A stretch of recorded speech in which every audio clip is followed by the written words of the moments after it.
Or if the bomb that drops on you gets your friends and neighbors too, there'll be nobody left behind to grieve, and we will all go together when we go. What a comforting fact that is to know. Hey, howdy, hey, and welcome to the Circus Show. I'm your host, John A. Whitman, and you're watching the John Doe Prepper channel. And if you're wondering why I am currently dressed like a white trash meth cook instead of being in my normal, lovely head-to-toe A-TACS FG uniform, that is because I do not want to ruin that uniform potentially with this quite messy project. So today, I'm going to be taking old UCP pouches and dyeing them to try and look like A-TACS FG. So my plan is, we'll see how well this goes. It may end up not going all that well at all, but even then we'll probably learn something from it. But my plan is, they didn't have tan dye at my local store, so I got dark brown. The plan is to use a very dilute solution of this to get a base color of tan for this whole thing. That gives me the mottled tan base of this camouflage. And then I have truly green, and then I'm going to take a cotton ball, dip it in that solution, and just dab on green blotches in all of the light areas of the old UCP pattern. Obviously this is not going to be perfect, but the point is kind of like with the spray painting video I did earlier, it's trying to get this within the same basic color palette of this pattern. So hopefully this goes well. I think it should be pretty fun. I have two 100-round saw gunner pouches for my ruck and two 1-quart canteen pouches for my war belt that I am going to try to dye. So I'm gonna wash those, and then I'm gonna add the vinegar and dish soap to the water bath as per the instructions on the dye bottle in the necessary ratios. And then once I've done that and I've gotten this boiling pot of water outside and on my little work area with my little drop cloth, that is where we will pick up, and I will show you how I'm going to try and do the actual dyeing process.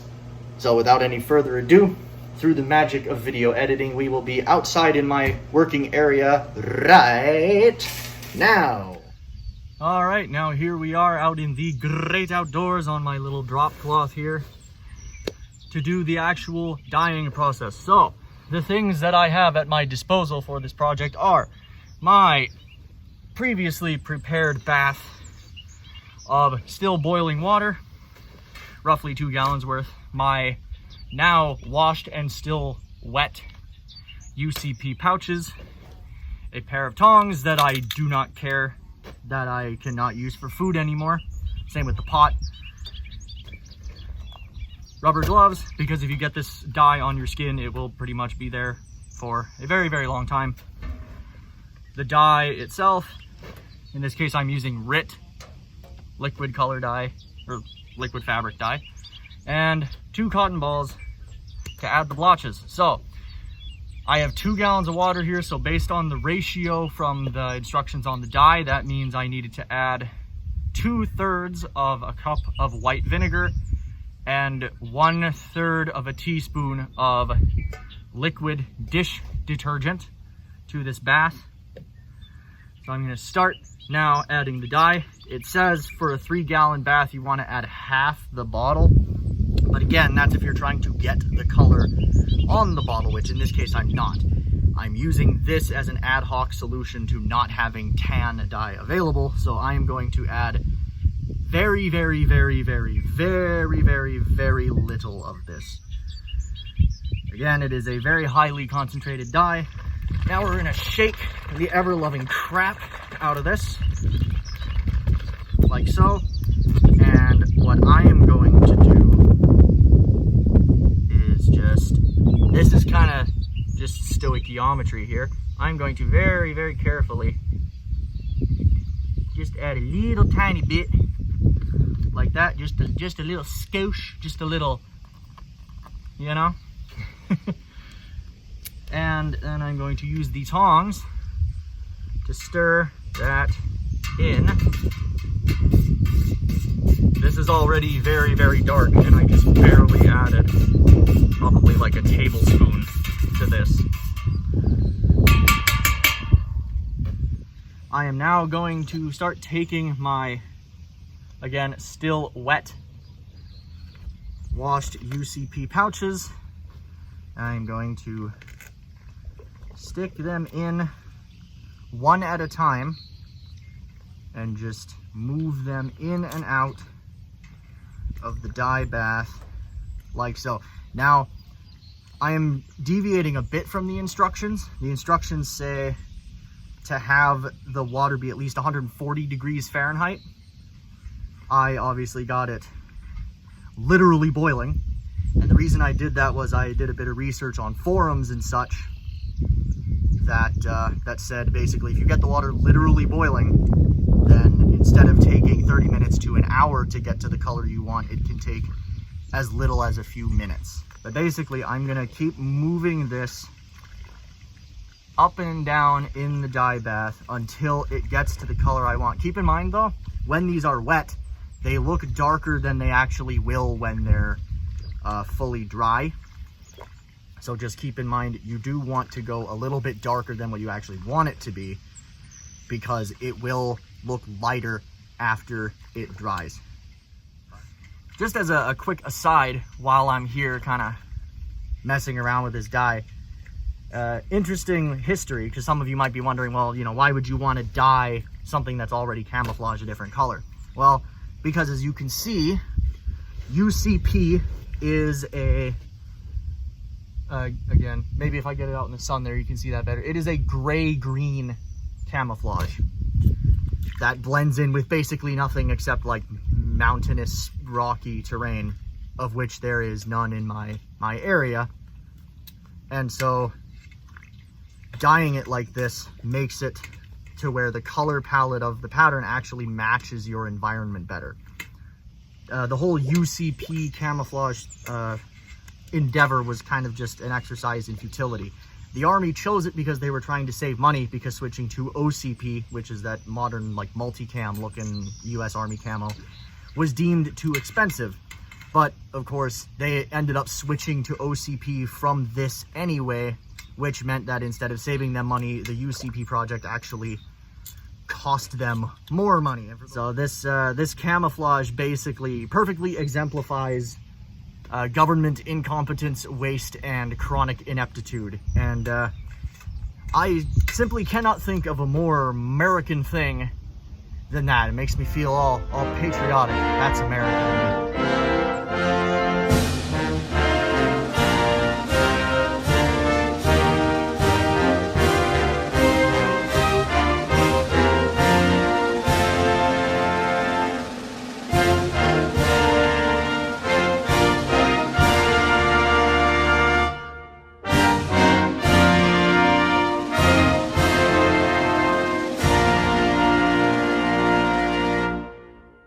But in all seriousness, you're basically taking what was a subpar camouflage pattern and turning it into actually useful camouflage. And because of how not great this particular pattern is, a lot of this surplus is dirt cheap.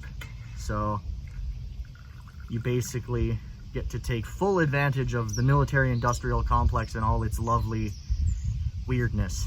What I will do really quick is I will jump cut to showing you this and one of the undyed pouches in the sun, so you get a better look at them up close, and then I will do the rest of these pouches, get them all to this state off camera, and then we'll jump to the part where I add the green blotches. Okay, so here is an undyed UCP pouch. You can see it's this weird sickly gray-green. The Army apparently refers to that as foliage green.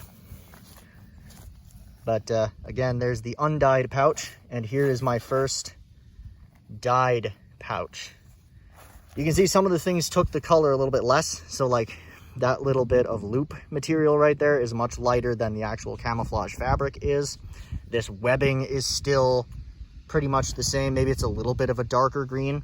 Obviously, this plastic buckle is not really going to take any of the dye at all, nor is that little metal grommet in the bottom. But to compare it to the undyed one again, it is significantly darker. And I can even just, because I'm going to dye this one anyway, it doesn't matter if I get a little dye on it. Now you can see them side by side. So I have one of the saw gunner pouches done here, and then my 2 canteen pouches.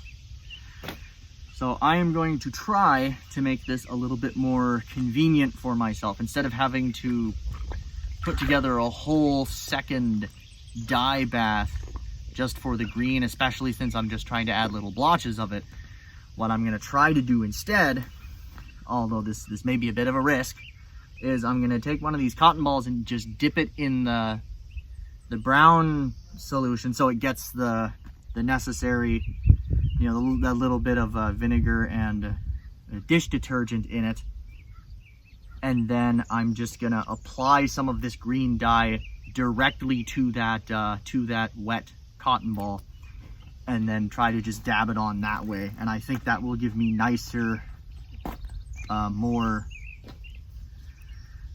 intensely green blotches than doing it the other way. I'm gonna take the saw gunner pouch that I dyed previously. Still wet. I haven't rinsed or washed or dried it out yet, which is the next step in this. I'm gonna get some of the pure dye on this cotton ball. It's a little bit too small to cover up the whole aperture. There we go. Okay. And again, obviously, this you're definitely going to want to wear gloves for.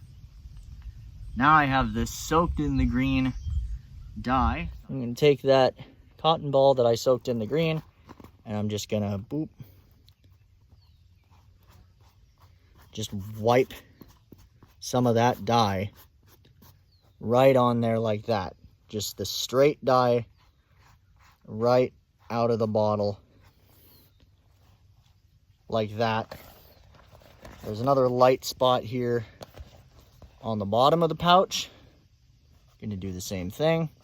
Just wipe off some of this truly green onto there.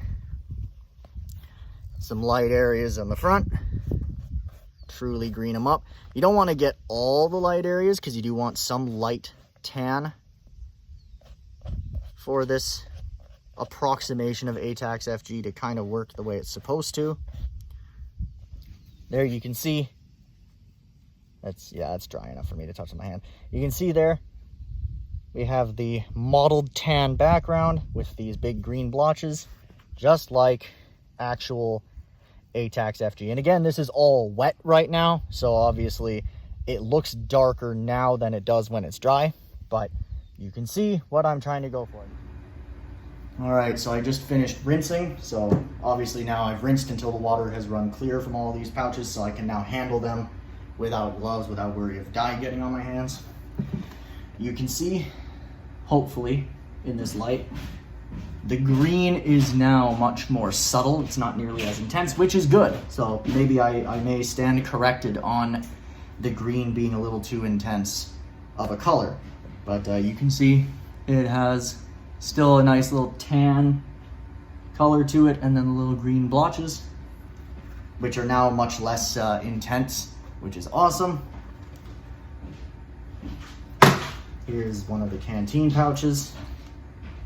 Same thing. Obviously, with them being wet, it's a little hard to tell, but hopefully you can see that pretty well. Here's another saw gunner pouch. Same thing. The green has become nice and subtle, as opposed to that super hardcore intense color you saw in the previous footage. Godspeed, little pouches. May you come out not looking terrible. All right, and here are the final results. Now, I do just want to briefly kind of set your expectations a little bit here. At the end of the day, this is still just dyed UCP, so it is still gonna mostly look like UCP. The only thing I'm really changing is just the color palette. So a lot of the darker gray, green colors in here still show through, especially with how light and diluted my brown dye solution was, which if I were to do this again, I would have made that solution a little bit stronger and gotten these even darker. This was my first time doing it, so I wasn't sure just how much darker they needed to be compared to what I wanted them to be. So some of these ended up being a really, really light tan. I'm trying to get the best lighting I can to show that, but it's kind of difficult. Like you can see there, the light gray now is more of, hopefully that shows up on camera, is more of a very, very, very light tan. Meanwhile, you can see the green blotches are still there, but they're much fainter, which is what I kind of wanted. That actually ended up just about perfect, those little green blotches. So those, I will say, my initial complaints that the truly green may have been too intense of a color were not correct. It was actually perfect for using it that way. So as you can see, I got lucky, and those blotches actually did stay in the fabric, which is very nice. Again, for my very first time doing it, not really knowing what I was doing all that much, I would say this is an acceptable result. It did change the overall color palette of the camouflage, making it more effective. Not that, like I said earlier, that like weird baby puke gray.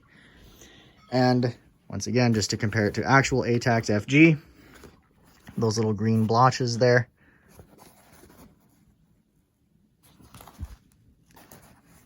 as you can see, not bad. With that all being said, hopefully you enjoyed this and found it somewhat entertaining, perhaps even educational. I appreciate the time that you took out of your day to watch this video. If you liked it, consider doing all the things for the algorithm. You know, liking, commenting, subscribing, all that good stuff. If you would like to deal with me and my weirdness all the time, constantly, if you are a masochist, check out the link to my Discord server. That is in the About Me section on my channel. And thank you once again for watching. I will catch you all next time on the John Doe Prepper channel, where we might have some pretty cool stuff coming down the pipeline. Perhaps a little bit of talking about combat sustainment rucks and sleep systems and such, but only if you behave yourselves, only if you're good. I'll be watching you in the comments section. You better behave. Otherwise, no ruck video for you. Anyway, I will catch you all in the next video on the John Doe Prepper channel. Bye. We